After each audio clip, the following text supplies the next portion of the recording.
Bonjour à tous et bienvenue. Le thème d'aujourd'hui est la pollution numérique, des solutions efficaces pour protéger l'environnement. Internet a pris une grande place dans le quotidien de chacun. Malgré ses nombreux avantages, il est néfaste à l'environnement, l'écosystème, la planète et au développement durable, car elle contribue à l'augmentation des émissions de gaz à effet de serre ainsi qu'au changement et au réchauffement climatique. Découvrez des solutions efficaces pour éviter la pollution numérique. La pollution numérique, c'est quoi? La pollution numérique ou digitale est définie comme un phénomène causé par les nouvelles technologies, principalement celles liées à l'environnement digital. Elle implique une érosion de la biodiversité, des émissions de gaz à effet de serre et à la production de déchets électroniques sur la planète. La pollution numérique a un impact environnemental important et est principalement émise durant la fabrication des appareils digitaux. Réparer les appareils électroniques pour un meilleur respect de l'environnement. Allonger la durée de vie des appareils électroniques est l'une des solutions efficaces pour réduire son empreinte écologique et carbone.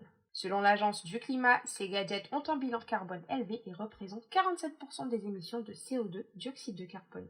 Le fait d'utiliser son ordinateur pendant 4 ans au lieu de 2 ans améliore le bilan environnemental de 50%. Pour lutter contre la pollution numérique et de préserver la planète et l'écosystème, faites réparer les portables ou tablettes abîmées au lieu d'en acheter d'autres. Cela demande moins de matières premières et de ressources naturelles. Et s'ils ne peuvent pas être mis en état, pensez au recyclage. Évitez de sauvegarder vos documents sur le cloud. Contrairement à ce que certains croient, les documents ne sont pas sauvegardés sur un nuage, mais dans plus d'une centaine de centres de données. Lorsque le cloud est utilisé pour le stockage de données, cela implique de nombreux allers-retours entre les utilisateurs et les serveurs, donc plus d'énergie est requise. Pour réduire la pollution numérique, être éco-responsable et éviter l'utilisation des ressources énergétiques, il est recommandé de stocker les photos et vidéos sur un disque dur externe ou une clé USB.